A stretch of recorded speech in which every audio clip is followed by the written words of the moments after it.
with sunny spells, though there is a risk of a shower. In the southeast of England, it will still be quite overcast in the morning with some drizzly rain for some, though through the morning things will improve. In South Wales, it will be a relatively mixed picture, dull over inland's higher ground, brighter at the coast with the risk of the odd shower. It'll be a calm but grey start in northwest England with the cloud thick enough for some outbreaks of rain, especially towards the east where it could persist for a couple of hours. In northeast England, cloud will have thickened overnight, meaning an overcast start to the day. There'll be some rain on and off through the morning, breezy and feeling cool along the coast.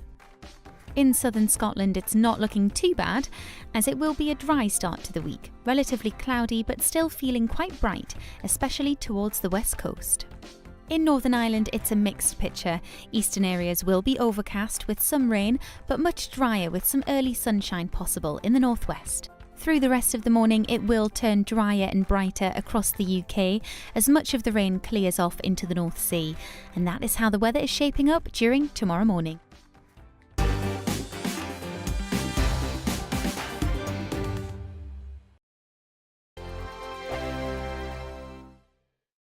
We are GB News. We're right across this great nation. On TV, on radio, on digital. Absolutely everywhere. We don't talk down to you. We embrace all voices. With honest and civilised conversation. We're not part of the establishment. We're one of you. And we're only getting started. Join us on GB News, the People's Channel. Britain's news channel. Every morning from 6 o'clock, we'll wake you up with GB News Breakfast with all the stories you didn't know from the night before. So whether it's serious news, entertainment, or your own news from all over our great nation, we're here to kick off your day with a smile. The national media should be reflecting and reporting what's happening here. You will notice the northwestern accents. Whether you're with us on TV, radio, or online, every morning, it's breakfast from 6 a.m. Hope you can join us. Join us for Ministry of Offence, the comedy panel show that's just like the news, in that the left fights the right and it doesn't really seem to matter who wins. We cover the big stories. It was in fact a troop of baboons and not angry vegans. I like that. And the really important stories. Fat naked cow gets stuck in swimming pool. It's a headline in a lot of local newspapers. Yeah. We're on the same team, Nick. Yeah, but I'm just helping you. Join us for Ministry of Offence, Saturday nights, 8 o'clock on GB News. I'm Dan Wootton. Join me Monday to Thursday from 9 to 11 for the feistiest and most fun news debate on TV, where free speech reigns. I'll bring you a sharp take on the day's biggest stories, bombshell newsmaker interviews, and A-list guests. And I guarantee you, no spin, no bias, no censorship, and no reason to go to bed. That's Dan Wootton tonight, Monday to Thursdays from 9 on GB News.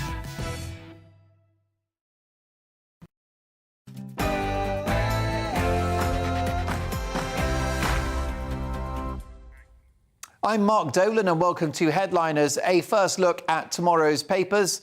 Tonight in the company of two top comedians, the brilliant Nick Dixon and Jonathan Cogan. Big opinions, big stories, and by the looks of it, two big egos. See you in 2 minutes.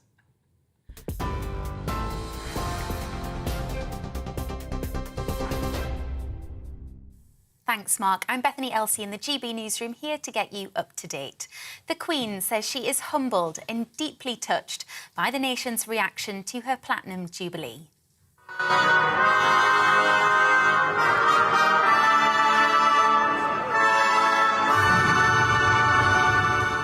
Her Majesty appeared on the balcony of Buckingham Palace at the finale of her Jubilee celebrations, along with other senior members of the royal family. Today's festivities involved a 2-mile-long carnival procession, which featured the carriage which carried the Queen to her coronation in 1953. In a written message, the Queen says she remains committed to serving the UK and Commonwealth to the best of her ability. People travelled from across the country and even from as far as Australia to be part of the historic event. I can't let this amazing event happen, without physically being here? It was better than expected. Just amazing, all of it. The amount of preparation that's gone into it. From Newcastle on Wednesday night, just wanted to be part of the occasion, wanted to be part of the atmosphere. It's been a fantastic 4 days. The whole celebrations, the Thanksgiving service at St Paul's on Friday. The concert last night was superb, absolutely amazing. In other news, Boris Johnson's former chief negotiator says the UK's weakness during Brexit talks created the problems with the Northern Ireland Protocol. Lord Frost says EU purism in requiring checks on all goods moving from the mainland to Northern Ireland is putting peace process in great peril. The former Brexit minister says an all-island economy suits the political agenda of Brussels and Ireland, but doesn't reflect the economic reality on the ground. Labour says now is not the time for a blame game over the workings of the protocol. Police in the US say at least 5 guns were used in the latest mass shooting in the country. CCTV footage shows the moment a gunman opened fire on a busy street in Philadelphia last night. 3 people were killed and 12 others were injured during the attack. Chief Inspector Frank Van Roo says several weapons are still at large. We know ballistically that we had at least 5 different guns out there. All right. Now, that's not including the police officer that returned fire with somebody. So there's 5 different guns. We recovered 2. So there's 3 guns that we still need to find and compare to our evidence. And Wales have ended Ukraine's dreams of playing in the World Cup later this year, winning their playoff final 1-0. The Ukrainian football team began the match in Cardiff draped in their country's flag. Wales will now face England, Iran and the USA in Qatar in November. It's the first time the Welsh side will play a World Cup since 1958.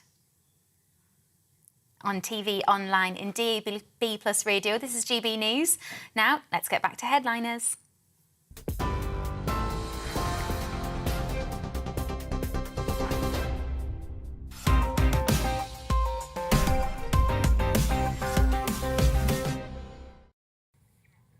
Hello, I'm Mark Dolan and welcome to Headliners, a first look at tomorrow's papers in the company of 2 top comedians. This evening, the gigantically, dangerously, outrageously talented Jonathan Cogan and Nick Dixon. Gentlemen, great to have you with us in the studio. Lots of stories to get through with a strong Jubilee theme. So let's take a look at your first front page. And this is the Mail. And here's their front page splash. My heart has been with you all. As magnificent celebrations climax in pageantry and parties for millions, the Queen's poignant message to the nation, my heart has been with you all. A fabulous photograph of the Queen looking resplendent, beaming in glorious green. Daily Telegraph, while I may not have attended every event in person, my heart has been with you all. That quote, I think, will resonate for a long time to come. The Queen reaffirms her commitment to serve the nation in a poignant finale to the Platinum Jubilee. Independent next. Queen springs surprise to thrill crowd. The monarch made an unexpected appearance on the palace balcony on the last day of the Jubilee celebrations. And so wonderful that she was able to make that appearance. Climate cost of Sunak's tax breaks for fossil fuels. Dozens of prospective fossil fuel projects that qualify for Rishi Sunak's tax relief on oil and gas investments could pump up to 899 million tonnes of greenhouse gases into the atmosphere. The Chancellor announced last week that energy firms would get a 91p tax saving for every £1 that they invested in extraction. Green MP Caroline Lucas told The Independent the tax breaks would send us even faster towards climate disaster. Probably boost our economy, though. The Guardian next. Johnson allies accept a vote of no confidence in the Prime Minister is close, and humbled Queen brings a 4-day party to an end. Edge of seat, say the FT. Rebels close in on Johnson. Daily Mirror. My heart is with you all. Queen's moving tribute to nation after perfect end to the celebrations. The Metro. Magical. Excellent headline. Joy as the Queen appears on palace balcony for the last day of festivities. Amazing woman, and she's not well. The fact that she was able to do that is truly heroic in my view. And the Daily Star. Love Island's dark start. That's on page 11. I look forward to getting to that story shortly. But first, after wet weekend, next up, a tropical washout. Long to reign over us. Soggy Brits. Fresh from Platinum Jubilee downpours will be hit again this week when tropical storm Alex races in at 65 miles per hour. What a right royal washout. And those are your front pages.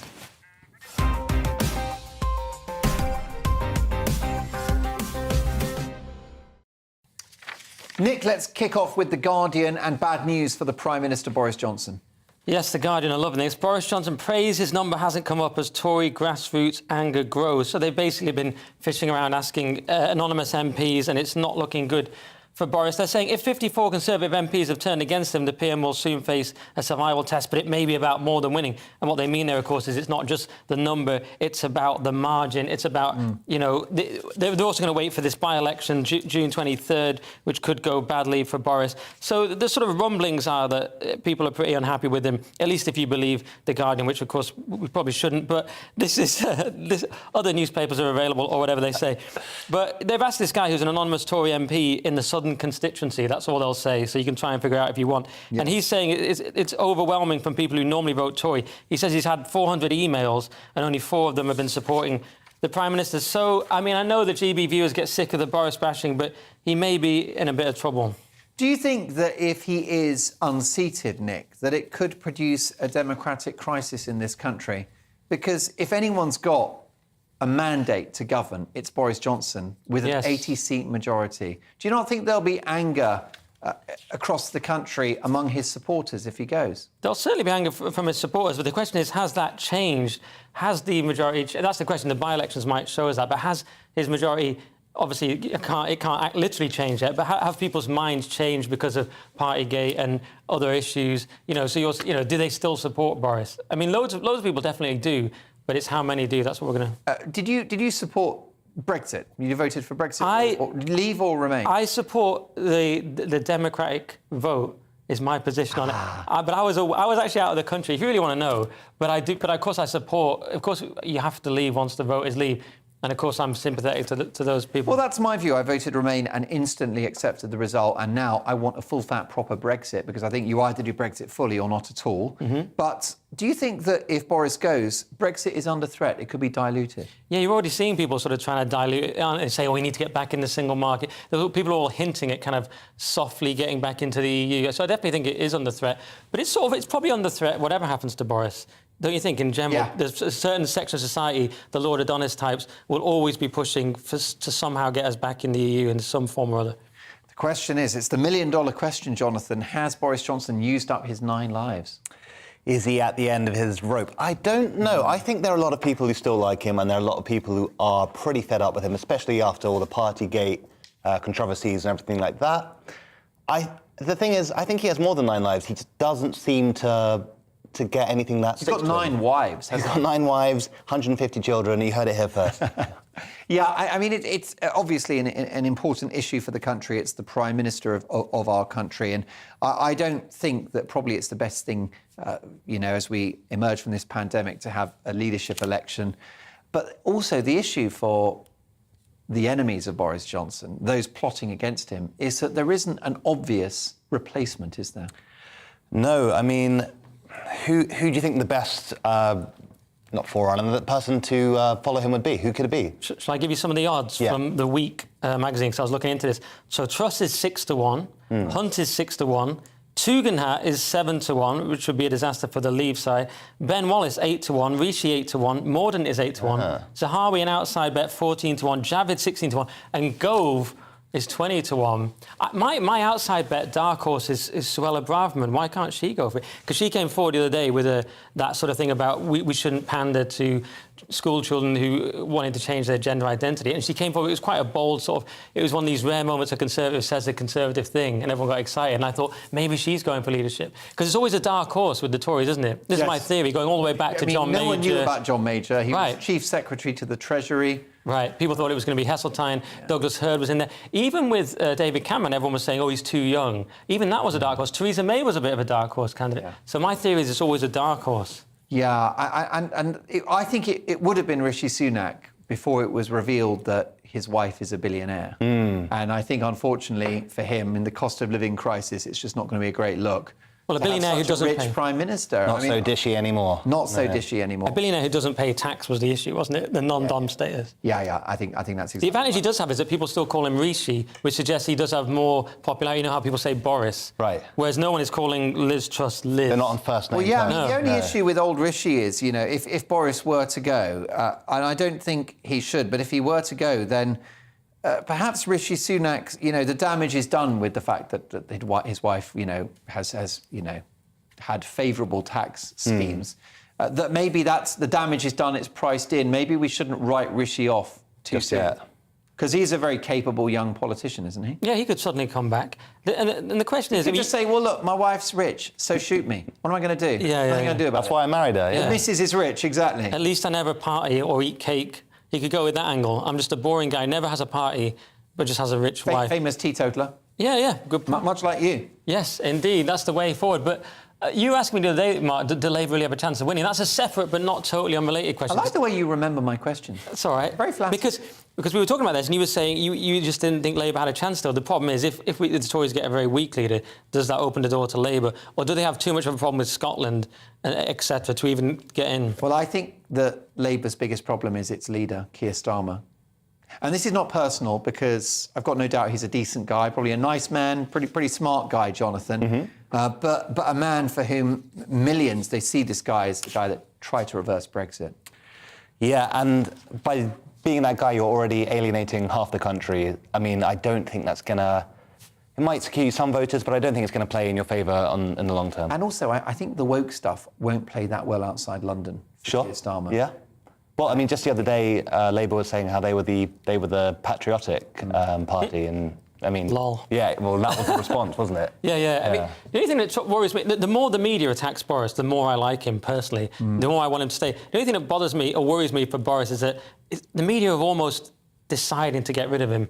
And they can almost do that. It's a bit like when David Moyes had to get sacked from Man United. I put everything in football terms. Eventually, it just became inevitable because the media was so against him. He was giving the wrong answers. Do you think, Mark, that the media is just so against Boris, they're just not going to let it go? Well, I do think that. And part of me wants the Prime Minister, Boris, to stay. Part of me wants him to win the next election just because it will annoy all the right people. Exactly.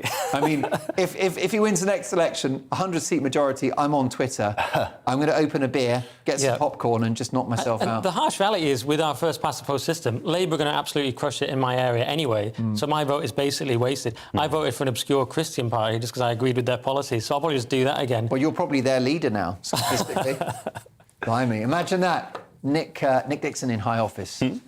Perish the thought. Tomorrow's Guardian again, and a government job search scheme is having issues, Jonathan. Yes, indeed. So the UK government's £2.9 billion job scheme fails to find work for 93% of people. Oh, my gosh. So this is the government's flagship scheme, which was set up to tackle long-term unemployment, and it's failed to find a job for 93% of people that have enrolled.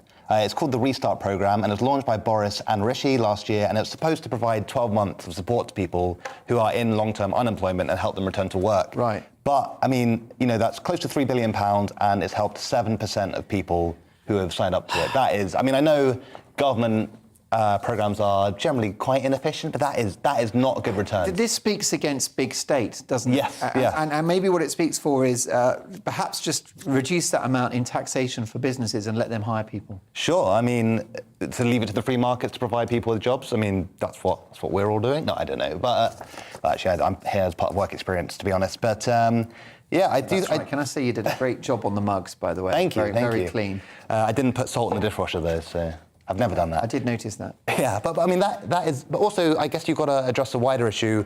Why is it so difficult to get people into work? Is that because since the pandemic, they've been used to not having to work and they've almost got complacent? Or is it people simply unable to find work that suits them? I don't know. There has to be a reason behind it. Yeah.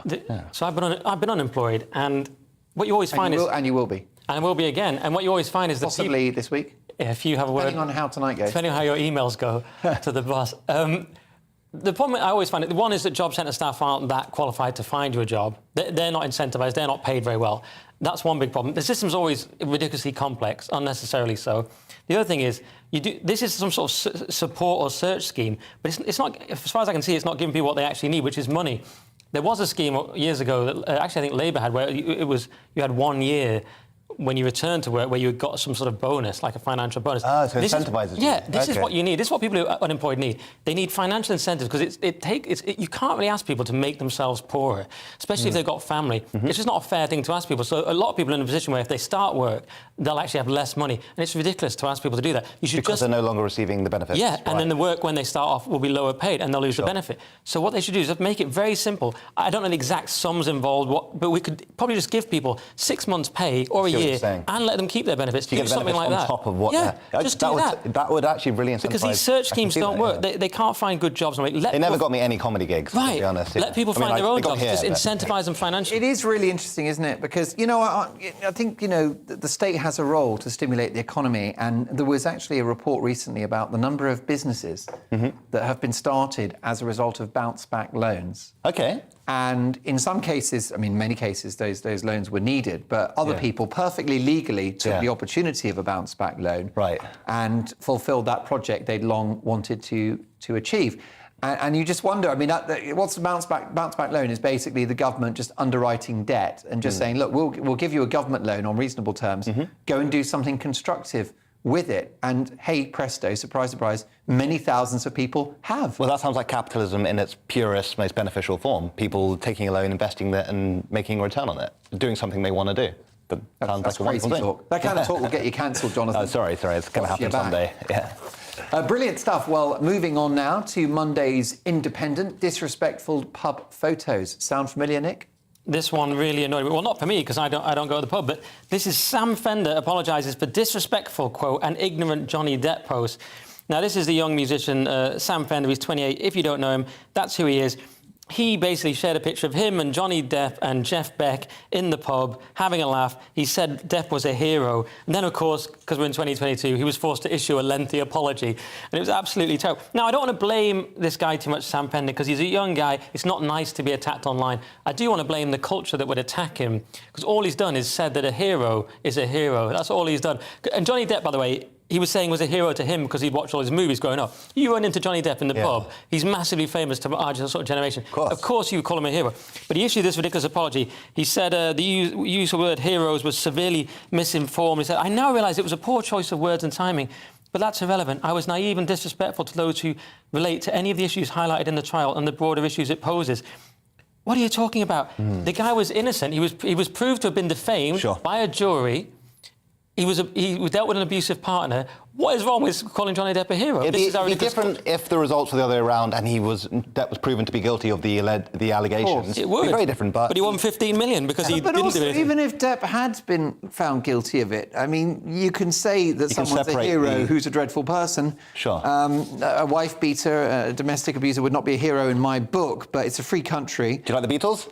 Well, that's controversial, isn't it? Yeah. I do like the Beatles. I love the Beatles. Yeah, but, there's been allegations against some members of the Beatles. Oh, that's right. Yeah, for being wife beaters. And, can you separate the art from the artist? That's the question. I think that's exactly right. And also what really bothers me, Jonathan, is these endless apologies now. Enough already. Stop apologising for stuff. Because the bottom line is, unless you... I don't see the value in the apologies at all, I think. But, yes, if you've broken the law or done something really bad... Or if you regret something you generally show humility, right? Sure. But for this guy, it's more of a kind of career-saving apology. It's cowing, yeah. It's probably his agent told him to do it, and he's like, OK. Who said that expression, never apologise, never explain? Yes. That's the way to go, isn't it? It's misattributed, but Gaddafi? I don't know. I think it was Saddam Hussein. No, Mugabe. My favourite dictator. You should never apologise. The reason I don't blame him particularly is because he's a young man being attacked. It's horrible to be attacked online. It's happened to me. Sure. He's much more famous. He's probably been far more viciously attacked. Yeah, it's not great. It is weak that he apologised. But you have to ask, what are these people doing attacking him? Who are these people that can't accept this result? We've seen it from comedians calling Johnny Depp the C word for being proved innocent. It's absolutely insane. Even on this show, people were misquoting facts the other day about the trial. Johnny Depp won the trial conclusively. OK, Amber Heard got 2 million damages for something Johnny Depp's lawyer had said that couldn't be proven, but Depp won 15 million, which only reduced to 10 million because there was a cap on punitive damages in the Virginia state of 350,000. But he won. You should be able to say Depp is a hero. It's absolute madness. People who won't accept the result of a fair jury trial can't live in society, with rare exceptions like OJ, where it's obviously ridiculous. That's not one of these cases. Johnny Depp won, and he's innocent, and he is a hero. Yes, and indeed. she defecated on his bed, which is just not. There is really also on. that. Yeah, exactly. Which is we've gross. all been there, Jonathan. Well, yeah, you know, gone to sleep. When you've been out on the tiles and you've polished off a prawn booner at the end of the night. We like stuffed paratha. Oh, so good, so good, and then it goes so bad. Those carbohydrates, but then Go they straight really, through you. They punch through, don't they? They do. They See do. why I don't drink now. Happens to the best of us. It's the spices. They really couldn't afford the dry cleaning bills. They really tap the bowels. They do. Double tap the bowels. You should have been Johnny Depp's lawyer. Johnny Heard's lawyer. Johnny Depp's a hero. Sticking with The Independent, and trainee doctors, Jonathan, are in meltdown. They are. So trainee doctors in meltdown at major hospital maternity department. So decisive action apparently was needed from Birmingham Trust as junior doctors report being near meltdown, a regulator warns. So regulators have raised serious concerns over trainee doctors within the maternity department at one of the largest trusts in the country, and the NHS training regulator said it had concerns over the treatment of trainee doctors within the obstetric, is that correct? Obstetric, thank you, and gynecology department at University I know that. I know the obstetric and gynecology department. You know them well. Because I've spent a lot of time there, just in my free time. As a tourist? It's a leisure activity for me. Oh, yeah? It's an area of science that I find very compelling. I mean, I understand that these guys are stressed because those are terrifying. Well, they are. I mean, look, this is the thing: is that you don't want problems in a maternity ward, do you? Certainly not. By definition. It's a high pressure, high stress environment. Newborn, babies' lives on line, women's lives on line. It's important work. So a lot of these people feel like they haven't had the training that they needed, and they feel like they can't go for help, and they're just completely exhausted and overworked. Which isn't. You don't want people with such important jobs to feel that way and to be overworked. You need them to be able to concentrate and do their jobs properly. It just seems like an extra stressful situation. Well, yeah, and we're talking about women here that are giving birth. Mm-hmm. It's probably, I mean, if you think of everything that the NHS is tasked with, yes, delivering babies must be at the top of the list. Delivering babies safely and keeping mum safe. For sure. Each delivery is you have two people's potentially their lives at stake. I'd like to issue a profound apology. I talked about pregnant women. I did mean birthing humans. Birthing bodies. I'd like to apologise to everyone. I'd like to apologise to Sam Fender and my hero, Johnny Depp. Tomorrow's Express now, and news from the world of sport, Nick. Yes, a good non-controversial one for us. So, Hungarian government defends children for booing England gesture and hits out at idiots. So this is Zoltan Kovacs, Secretary of State, has responded to this controversy. If you didn't follow the initial controversy, it was that 30,000 under-14s were allowed into this game. It was held behind closed doors because of previous issues, and they all decided to boo the England players when they took the knee. Now, of course, some people are calling these kids racist. Others, like me, might say probably they just see through BS. Kids tend to see through virtue signaling nonsense, and they just boot it. Of course, there is a difference between that and actual racist incidents, which do happen in football. But I think this was a case of people just saying we've had enough of this kneeling, and certainly the Hungarian government agrees with that. And I think this kneeling thing. The kneeling thing, it was started because of BLM, a highly questionable organisation. I don't know what I can legally say, but we've seen stories. Allegations of corruption. Yes. And got a lot on of their houses. manifesto, on their website, that they want to get rid of the nuclear family, defund the police. Yep. Yes, and just overthrow capitalism. Oh, yeah. Yeah, which is big in football, I hear. So, yes, they allegedly have some houses in Beverly Hills. So, allegedly. So, yeah, not a great organisation. They started doing this kneeling thing, as we know. Everyone promoted it. The BLM logo was on the screen. Then Sky started doing this odd thing, Sky Sports, of saying, like, no, this is a general gesture about racism. But we all knew it wasn't. We've had those for years, give racism the red card, kick it out and all that. Which were great campaigns. Yeah, and no one had a problem with those. Which, by the way, no one had a problem. No one had a problem. Yeah. It was all BLM. We didn't like it. Now, I didn't want to be churlish, so when it came to the Euros, the England players said it was just a gesture about racism. I'm like, OK, if that's what they think it is, I don't have a problem with it. Let's get behind them for the Euros. But now I think people are getting a bit sick of it. And certainly these Hungarian kids were sick of it. And that's that story. What do you think? Do you think there was an element of just because there was a load of young kids and it was in response to the fans being banned, there was like a trolling element? They just wanted to be like, oh, you're going to ban our fans, we're just going to get everyone in unison and just boo. Yeah, probably there was. I think it sounds like an element of mischief here. And I haven't checked the original ban, I'll be completely honest. Was the original ban justified, and was that actually... So I only heard about that today, but apparently... So I'm not completely sure what happened, but it did sound like that was legitimate, terrible racism. I'm not completely sure what happened, just from what was described. I don't want to get it wrong. Yeah, you do still see that, again, with players, individual... I think we're on solid ground to say that racism is the most evil thing. Of course. And truly appalling, and it must be tackled. It exists in all societies, including ours. But England is now the only team that's taking the knee on international tournaments. No other countries. And the manager Southgate said he's very disappointed. It's like, well, why doesn't he just concentrate on winning football matches? Let's as a country address racism, but I don't know why Britain's got to go around the world wagging its finger at everyone else. Yeah. When every other country has given up this, what I would consider empty gesture. I'd like real change when it comes to racism, not multi-millionaires taking the knee. And it's odd that England's... I lost the plot? No, it's odd that England's the only one... Send me off? Red card? It's fine with me, Mark, but I'm probably the wrong person. You're going to bench me? It's just wrong that... It's just interesting that England are the only ones doing it, and we're one of the least racist countries. We'd have a good shot at least racist country in the world if there was a tournament of some sort. Name a country less racist than the UK. The Vatican. That's just a guess. Good point. They're good people. The Pope, another hero of mine. Look, lots more to get through. We're coming in hot with my panel tonight. I think you'll agree. The brilliant Jonathan Cogan, the marvellous Nick Dixon. Coming up after the break, we've got trans cyclists, of course, Canada's race for guns, and a potential headphone ban for scooter riders. See you in 2 minutes.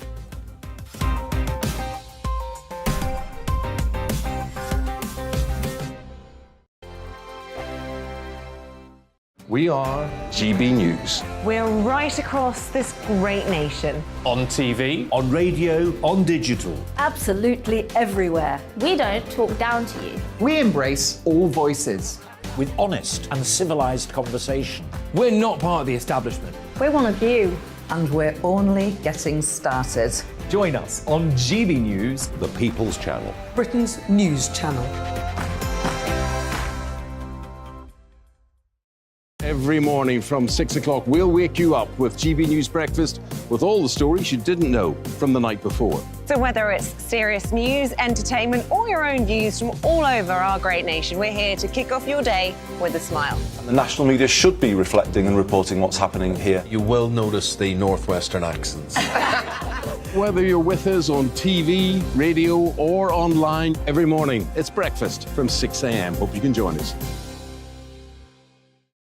Join us for Ministry of Offence, the comedy panel show that's just like the news, in that the left fights the right and it doesn't really seem to matter who wins. We cover the big stories. It was in fact a troop of baboons and not angry vegans. I like that. And the really important stories. Fat naked cow gets stuck in swimming pool. It's a headline in a lot of local newspapers. Yeah. We're on the same team, Nick. Yeah, but I'm just helping you. Join us for Ministry of Offence, Saturday nights, 8 o'clock on GB News.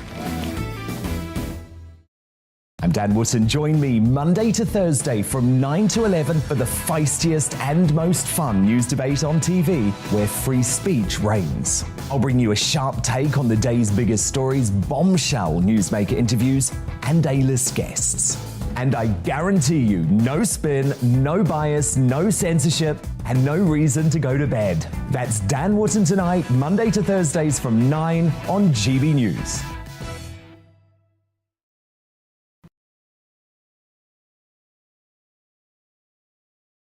Join us for Ministry of Offence, the comedy panel show that's just like the news, in that the left fights the right and it doesn't really seem to matter who wins. We cover the big stories. It was in fact a troop of baboons and not angry vegans. I like that. And the really important stories. Fat naked cow gets stuck in swimming pool. It's a headline in a lot of local newspapers. Yeah. We're on the same team, Nick. Yeah, but I'm just helping you. Join us for Ministry of Offence, Saturday nights, 8 o'clock on GB News.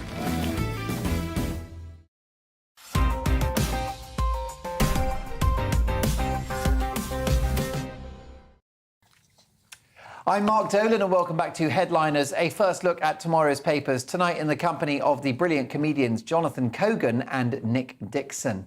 Tomorrow's Daily Mail now, and there's some noise about headphones going on, Jonathan. Yes, indeed, there is. So MPs seek headphone ban for scooter riders following series of fatal accidents. So some MPs and campaigners have decided that cyclists and e-scooter riders should be banned from wearing headphones after lots and lots of accidents that have happened sort of around the country.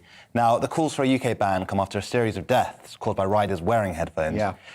Now, other countries, so France and Spain, have already outlawed the wearing of headphones while cycling several years ago. While Portugal and Italy allow you to wear one ear in. That, off the bat, seems like a pretty good solution. That being said, I can totally see their argument to ban it. If it actually makes your driving dangerous and it leads to more crashes, well, we have rules for almost everything else. So you have to wear a seatbelt, you can't drink, you can't be on your phone. So this does make sense. And then at the same time, don't tell me what to do. Let me, you know, I might be listening to directions, I might be listening to an erotic novel that I need to power me through the journey home. Like, I get it's dangerous, but don't... 50 Shades? 50 Shades? Oh, no, that's too vanilla for me. Is it? Yeah, that's mild stuff. Yeah, and I read that in year 8, which I shouldn't have done. But yeah, no, it's an interesting discussion. How dangerous is it? I think we need some studies. Yeah. Well, scooters seem very dangerous to me. They're always whizzing by you suddenly. I think they should be banned outright. Right. Never mind headphones, ban scooters, possibly ban cyclists. I'm not sure. I'm on the fence about that one. I don't cycle, so it's fine by me. I also found it interesting that one guy here was sentenced for wanton or furious driving. I didn't know that was... Apparently he was sentenced in the Victorian era. I didn't know that was a wanton driving. Yeah, that has been knocking around for quite a long time, and someone was prosecuted on the back of that a few years ago. That one particularly sort of eagle-eyed lawyer dug that one out. Have you ever driven wantonly, Mark? Well, I present TV programmes wantonly, don't I? Yeah, you're a wanton type of guy. Yeah. Anyway, so would you... I mean, that's that story, basically. I like wonton soup. Is that the same thing? Wonton. I was wondering if you were going to go there, but I didn't, because I try and keep it classic. As you know, I'm the king of puns. You only like English food. Yeah. What is wonton? You know, I'm the king of puns and dim sum. Oh. Nice. Very much. That's why people tune in their droves. Not just thrown together thanks to my team of 18 writers for that one. Sticking with the mail, and diversity is on the agenda, Jonathan. It is. Do you want me to do this one? Yeah, go for it. Since that was the... This is actually a great story. This is the British public hugely overestimates the size of minority groups, including trans and gay people and vegans. So it's a fascinating story. People had a wildly off idea of the percentages. So now bear in mind, people thought 10% of people were dying from COVID. So people's idea about stats is a bit off in general. But for example, people thought there were 65% white people in Britain. It's 87%. They thought that... I'll just go through them all. They thought trans people were 5% of the country. It's actually 0.3 to 0.7. And they're all in Islington. There's that as well. They thought gay people were 15%. It's 1.8. They thought black people were 20% of the country, it's 3%, and so on. So people are kind of vegans, they thought were 20%. That's because every vegan tells you that they're vegan. That is true. Yeah, and they tell you a friend as well. Same with CrossFit.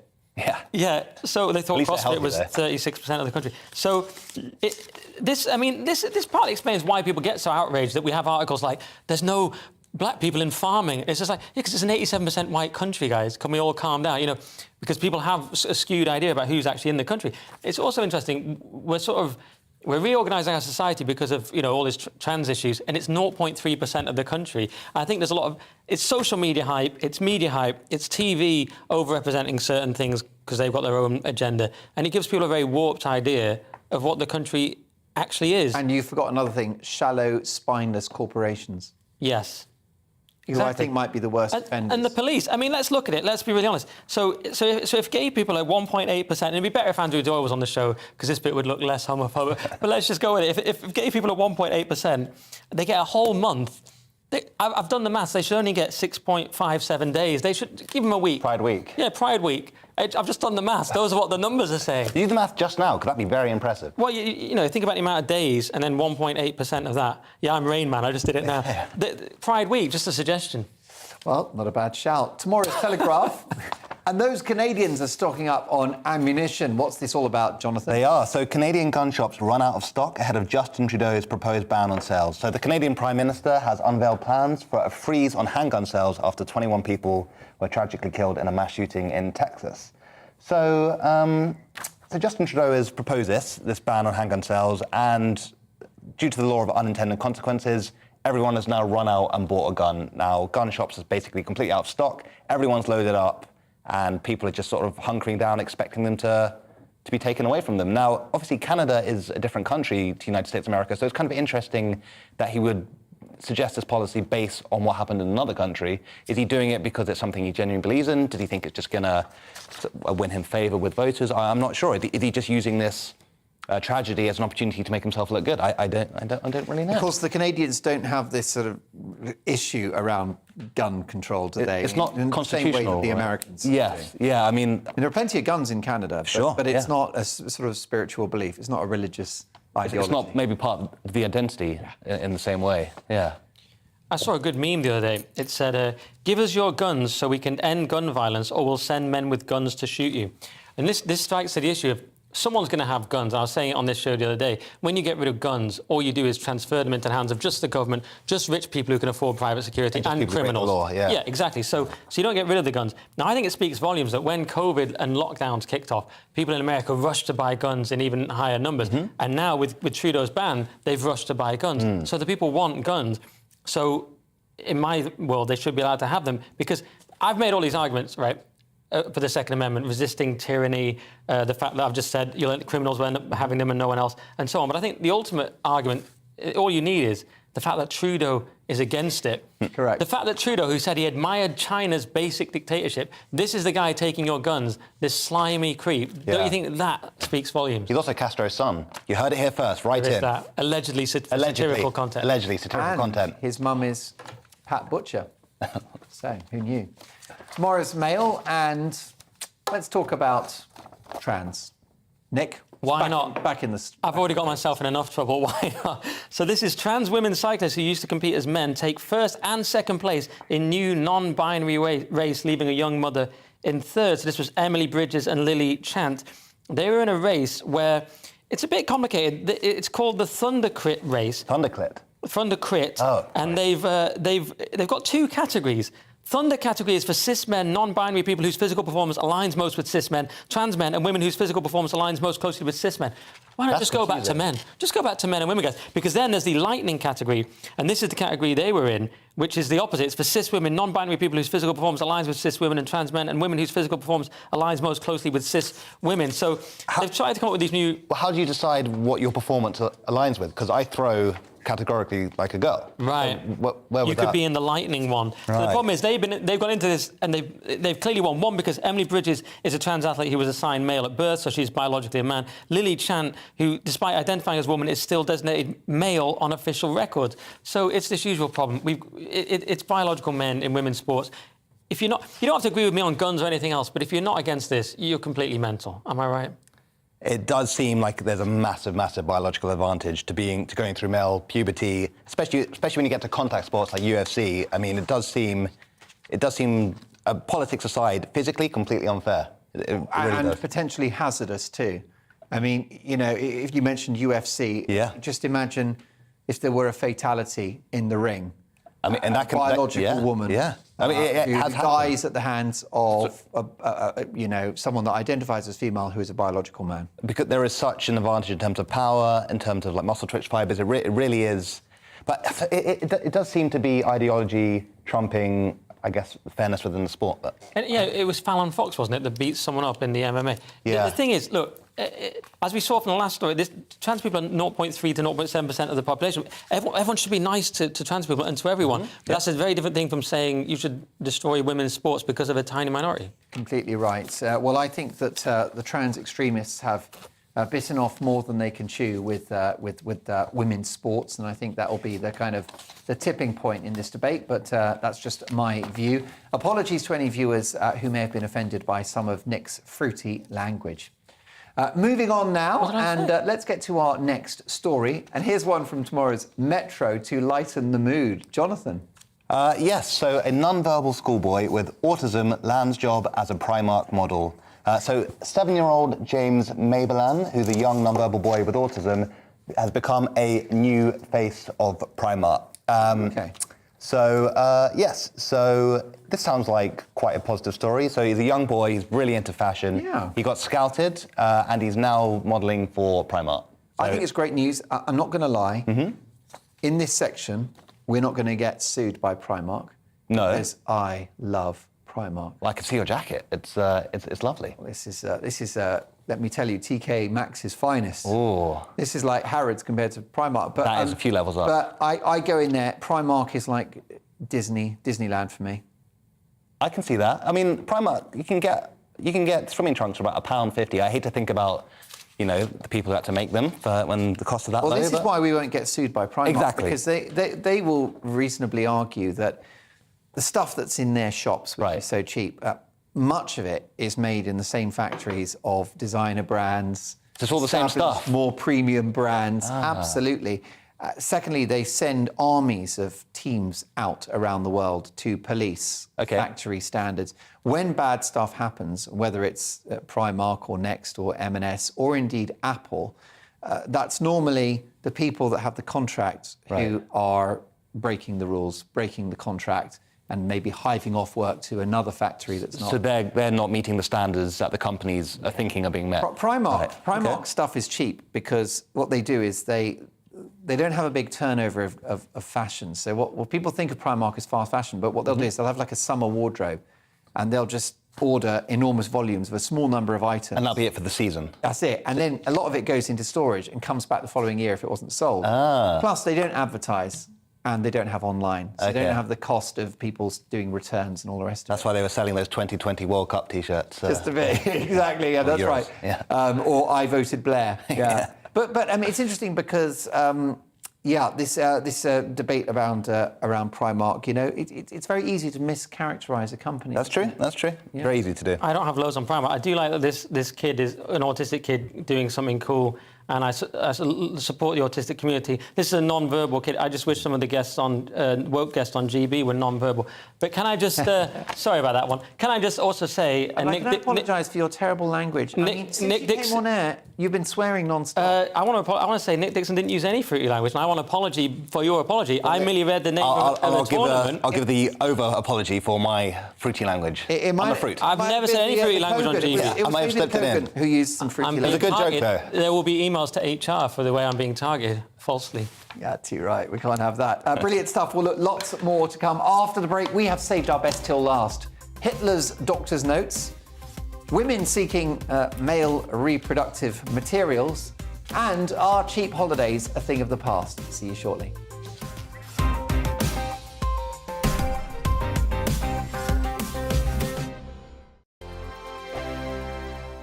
We are GB News. We're right across this great nation. On TV, on radio, on digital. Absolutely everywhere. We don't talk down to you. We embrace all voices. With honest and civilised conversation. We're not part of the establishment. We're one of you. And we're only getting started. Join us on GB News, The People's Channel. Britain's news channel. Every morning from 6 o'clock, we'll wake you up with GB News Breakfast with all the stories you didn't know from the night before. So whether it's serious news, entertainment, or your own views from all over our great nation, we're here to kick off your day with a smile. And the national media should be reflecting and reporting what's happening here. You will notice the northwestern accents. Whether you're with us on TV, radio, or online, every morning, it's breakfast from 6 a.m. Hope you can join us. Join us for Ministry of Offence, the comedy panel show that's just like the news, in that the left fights the right and it doesn't really seem to matter who wins. We cover the big stories. It was in fact a troop of baboons and not angry vegans. I like that. And the really important stories. Fat naked cow gets stuck in swimming pool. It's a headline in a lot of local newspapers. Yeah. We're on the same team, Nick. Yeah, but I'm just helping you. Join us for Ministry of Offence, Saturday nights, 8 o'clock on GB News. I'm Dan Wootton. Join me Monday to Thursday from 9 to 11 for the feistiest and most fun news debate on TV, where free speech reigns. I'll bring you a sharp take on the day's biggest stories, bombshell newsmaker interviews, and A-list guests. And I guarantee you, no spin, no bias, no censorship, and no reason to go to bed. That's Dan Wootton tonight, Monday to Thursdays from 9 on GB News.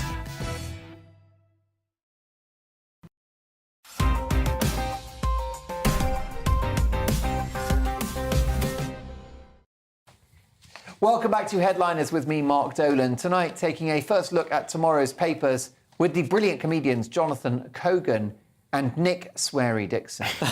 How dare you? Tomorrow's Guardian and a new revelation for history books, Nicholas. Yeah, so it turns out Hitler wasn't the chilled-out, rational guy we all thought. So this is newly released doctor's letters show Adolf Hitler's fear of illness. He was a hypochondriac, and he said to his doctor, if there's something bad, I absolutely have to know, which in itself doesn't sound that hypochondriac, but apparently he was a bit like that. This is Dr. Karl Otto von Eichen. And so it's come out that Hitler was a bit stressed out about stuff, guys. And someone said, the Russian interrogators after the war asked his doctor an interesting question. They said, why didn't you kill Hitler? And he said, I was his doctor, not his murderer, which seems a sort of semantic get-out, really. But it did make me think, Mark, would you and Jonathan kill Hitler? I mean, you told me before the show that you liked him, but would you kill Hitler? A big poster of him on my... But I'd throw him into a blender. Is that what you'd go with? Yeah, but it'd be blending. It'd be a slow blending. You know why I'd go for the quickest death? Because what always annoys me about Bond films is when the baddie decides that they're going to kill Bond very creatively. And they tell you what they're going to do as well. Yeah, with a really long speech. It's like, enough already. Here's the gun. Start the unnecessarily slow dipping mechanism. Yeah, that's right. And leave the room when it's happening. Yeah. It's like, stick around. I'm leaving this key here, but don't you use it. I'm not going to witness his actual death. I'm just going to assume it all went to plan. Pop off and watch Countdown, have a cup of tea, and eat a ham roll. You could kill him with making him watch Countdown. So, yeah, as swift a possible death as possible. In a blender. In my book. OK, so look, let's move on to tomorrow's Telegraph. And a new take on an old phrase, Jonathan. Yes, some health news. So an egg a day keeps the doctor away by boosting good cholesterol. Doesn't have the same ring as the apple a day, but if it helps, it helps. So consumption of more eggs can help reduce risk of cardiovascular disease or stroke, a Peking University study finds. So the study shows eating an egg a day can lead to more good HDL, which is high-density lipoprotein cholesterol. Yeah, lipoprotein. Oh, wow. Are you a doctor? That was incredible. Yeah.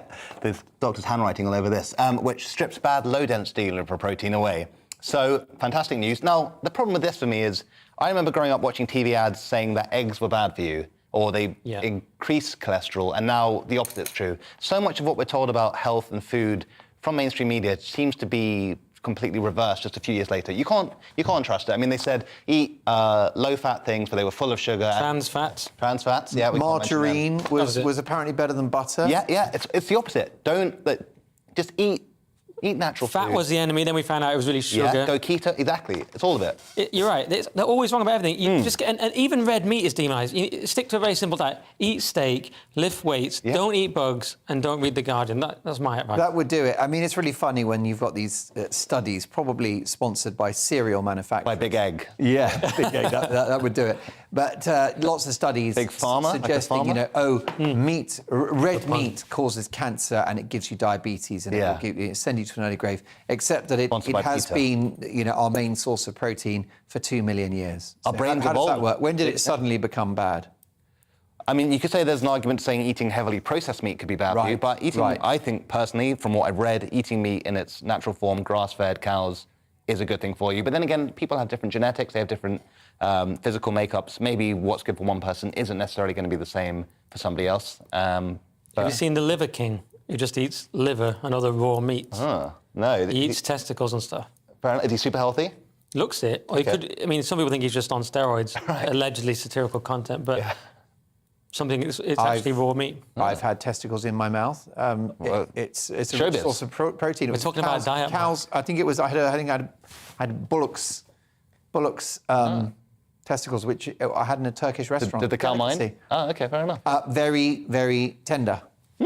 The bull was not happy though. No, he'd be livid. Kept throwing me dagger stares. I can't top that. I'm just gonna. What can you say? Move. Metro next, and sperm donation is back in the news. I think you might know all about this one, Nicholas. Well, yeah, it's my second story about it this week, so obviously I've been typecast. So the headline is, Meet the Women Desperately Seeking Semen. I think I've seen that movie on social media. And the men eagerly volunteering their natural insemination services, which means actual sex. A lot of men have a rule, they say natural insemination only, which is a bit of a sort of workaround. So what are the alternatives to natural? Well, you can do it's artificial insemination. When you have sex with a robot? No, that's when you do things into a receptacle. Oh, it's like a turkey baster? Yes. Oh, I've seen that video as well, yeah. So yeah, I've seen your videos as well. Look, so it's an interesting trend. I mean, you know, you should consider it, but I found out they're only going to get 35 quid. So that's not really worth it, in my opinion. But you know what? A lot of men are doing it just out of altruism because we're just good people. Good guys. We're just good people. Correct. Some are doing it to have sex. Some are doing it from a weird sense of pride, apparently. And I learned from this article, some don't tell their partners that they're doing it, which is fascinating. They just got loads of secret kids. Yes, and just thousands around the world. I mean, this was interesting. A typical request from someone might say, me and my wife are looking for a donor, non-NI, please. And you think, what have they got against Northern Ireland? But that means non-natural insemination. means they want the robot way. Yeah, and this one really bothered me. One post from a single woman reads, white male, tall if possible, lol. I'll be right back. Yeah, all right. That's outrageous, because that's more fascism against... You know what I mean? I could guarantee my family all live a long time. I've got high testosterone levels. When you bring out the tall thing... The height supremacy. Yeah, it's disgusting. Yeah. So I'm against that one. I wouldn't give them... Don't think they should get any sperm, personally, but... I mean, there's definitely a biological incentive there. If you can pass on your genetics, isn't that sort of the whole point of everything? Like, you pass on your genes, they survive, you procreate, and so forth and so on. So I can see why guys want to do that. It does seem a bit almost just throwing them, your guys off with some stranger and hope they'll be okay. Well, I think that's right, because it's the instinct to procreate, but it's also the instinct that your future issue prevails. Yes. And that's not compatible with you not being around, is it? It's the instinct to procreate while not paying for the baby anyway. Would you then have to pay child support? No, it's in here. It says if recipients go through Human Fertilisation Embryology Authority licensed clinic, they're completely absolved of any parental or financial obligations. Yeah. That was my favourite Or just give them a fake name. That's what I normally do. Nobody, I'm a generous person, but nobody is getting any of my reproductive materials. For less than how much? Well, without a night out. They got to treat you to dinner first. A couple of glasses of Jacob's Creek, maybe go to a Jamie's Italian or a Bella Italia. You're a classy gal. Or Pizza Express, like your favourite royal. Express. And take a margarita and maybe a pudding, and then we'll talk. All right, let's make a date. That's reasonable, and you'll get your 35 quid. Absolutely. Every man has his price. Let's have a look at the Daily Mail now, and cheap flights could be a thing of the past, Jonathan. Yeah, not good news for holidaymakers. So cheap holidays abroad could soon be a thing of the past thanks to ongoing travel chaos and surging flight prices, experts warn. So now the rising cost of fuel combined with chronic staff shortages after lockdown means some airlines are warning passengers there'll be no last-minute bargains this summer. So, I mean, this comes after a disastrous week for the travel industry, which more than 350 flights were axed and customers complained of long delays in departure halls. I mean, we all know someone who's been away and then just had a terrible time trying to get back. This happened to a friend of mine. They were coming back from a weekend in Amsterdam, and what was meant to be, a 45-minute flight became like a 10 or 11-hour journey. They had to go to Dublin, then fly back there, lost their bags. Just sounds really chaotic. But I think part of this comes after BA and EasyJet have all cut thousands and thousands of jobs, and now they're struggling to rehire. So how can you expect... That's what they say. Yeah. We all know the bigger picture is the WEF, the climate fanatics want you to never fly again. They want to get rid of holidays for ordinary people like you and me. That's what they're gradually moving towards. Have you not been on the internet, Jonathan? That is what's happening. I have net nanny, so I'm not really allowed to Is see. international travel worth the hassle now? That's what they want you to think as well, that it's not worth the hassle. Yeah. Oh, yeah. I mean, some of my, absolute favourite memories have been abroad, And you can donate sperm much more widely. Exactly. Jonathano Cugano. A trip to the airport is enough. To put you off? No, that's the holiday. You've got, haven't you, a Currys.digital. Yeah, that's true. Yourself a Bluetooth loudspeaker. Got lots of WH Smiths. Yeah. Got lots of Smiths. Normally there's a flagship Pret, if you're lucky. A Wetherspoons. Stansted Airport, I counted the number of real ales on tap. 11 real ales on draft at a Wetherspoons That's in the a good way airport. to start the day. I mean, that's a holiday, isn't it? Oh, really? One pint of each, don't even need to go anywhere. Jobs are good. Well, look, let's get drunk on this last story, and it's a corker. It's tomorrow's Mirror, and those Roswell aliens are making the news again, Nick. Oh, yeah, well, this is a big one, almost too big to end on. Roswell officer's deathbed confession. So this is Lieutenant Walter Hort, and he has admitted that at Roswell there was a second area where he claims to have seen wreckage, alien bodies that were 4 foot tall. And an egg-shaped object, which was the vessel itself, the vehicle, which he said had no wings. It was flying without wings, much like Westlife. It didn't have a tail, didn't have a landing gear. He's basically said, on his deathbed, he's written a secret letter. Aliens exist. Aliens exist. And I totally believe him, for one. I mean, there's the Bob Lazar documentary. Yeah, that's crazy. Yeah, it's real. It's absolutely wild. I mean, OK, it could all be a fabrication, but the detail and, like, the fact that it's been collaborated by so many people, it's absolutely insane. It really freaked me out. Go watch it. It's like, they didn't know what the crafts are made out of. But isn't it weird that doesn't actually change your life? Knowing that aliens are real, we're still just here chatting to Mark about sperm, you know what I mean? Yeah, well, that's it. Each to their own. Let me thank you, gentlemen, for a highly engaging hour of live television. The brilliant Nick Dixon, the marvellous, the excellent Jonathan Cogan. And lots more, of course, to come from GB News through the night and breakfast first thing in the morning. Dan Wootton, of course, back in the hot seat for Dan Wootton tonight, tomorrow at 9. I want to thank you for your company this weekend. It's been a very special weekend celebrating the Jubilee. I couldn't have done it without you. So thanks for joining me for the journey. I'm back in the hot seat for Mark Dolan tonight on Friday at 9. Headliners is tomorrow at 11. See you soon.